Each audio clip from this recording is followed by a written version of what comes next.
ព្រឹត្តិបတ်ព័ត៌មានកម្ពុជាទឹកសម្រាប់ថ្ងៃទី21ខែសីហាឆ្នាំ2026តាមបណ្ដាស្ថានីយជលសាស្ត្រ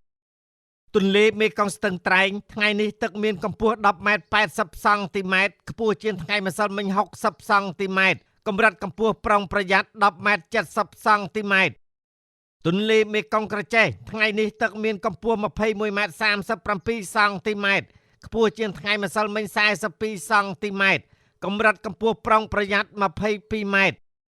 ទន្លេមេគង្គកំពង់ចាមថ្ងៃនេះទឹកមានកម្ពស់13ម៉ែត្រ40សង់ទីម៉ែត្រខ្ពស់ជាងថ្ងៃម្សិលមិញ24សង់ទីម៉ែត្រកម្រិតកម្ពស់ប្រុងប្រយ័ត្ន15ម៉ែត្រ20សង់ទីម៉ែត្រ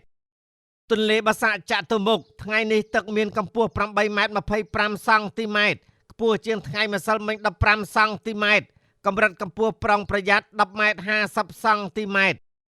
ទន្លេមេគង្គអ្នកលឿងថ្ងៃនេះទឹកមានកម្ពស់5ម៉ែត្រ62សង់ទីម៉ែត្រខ្ពស់ជាងថ្ងៃម្សិលមិញ10សង់ទីម៉ែត្រកម្រិតកម្ពស់ប្រុងប្រយ័ត្ន7ម៉ែត្រ50សង់ទីម៉ែត្រទន្លេបាសាក់កោះខែលថ្ងៃនេះទឹកមានកម្ពស់7ម៉ែត្រ16សង់ទីម៉ែត្រខ្ពស់ជាងថ្ងៃម្សិលមិញ4សង់ទីម៉ែត្រកម្រិតកម្ពស់ប្រុងប្រយ័ត្ន7ម៉ែត្រ90សង់ទីម៉ែត្រ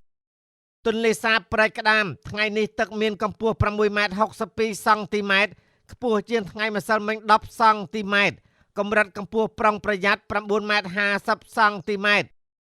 បឹងទន្លេសាបកំពង់លួងថ្ងៃនេះទឹកមានកម្ពស់3ម៉ែត្រ91សង់ទីម៉ែត្រខ្ពស់ជាងថ្ងៃម្សិលមិញ3សង់ទីម៉ែត្រ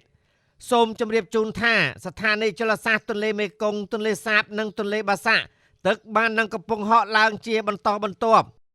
សូមប្រុងប្រយ័ត្នចំពោះស្ថានភាពទឹកទន្លេមេគង្គនៅផ្នែកខាងលើក្នុងប្រទេសកម្ពុជាដែលបានហក់ឡើងយ៉ាងគំហុកហួសកម្រិតនៃការប្រកាសប្រុងប្រយ័ត្ននិងកម្រិតប្រកាសអាសន្នដែលអាចមានទឹកជំនន់ស្ថានភាពនេះនឹងធ្វើឲ្យទឹកទន្លេមេគង្គក្នុងប្រទេសកម្ពុជានាពេល2ទៅ3ថ្ងៃខាងមុខនេះបន្តកើនឡើងខ្លាំងលើសពីកម្រិតប្រុងប្រយ័ត្នអាស្រ័យហេតុនេះសូមអាជ្ញាធរដែនដីមានសមត្ថកិច្ចស្ថាប័នពាក់ព័ន្ធនិងបងប្អូនប្រជាពលរដ្ឋដែលរស់នៅតាមដងទន្លេមេគង្គបង្កើនការយកចិត្តទុកដាក់និងប្រុងប្រយ័ត្នឲ្យបានខ្ពស់ដើម្បីជៀសវាងគ្រោះថ្នាក់ផ្សេងៗដែលអាចកើតមានឡើងជាយថាហេតុការផ្សាយរបស់ក្រសួងធនធានទឹកនិងអូតូនិយមថ្ងៃទី21ខែសីហាឆ្នាំ2026សូមអរគុណ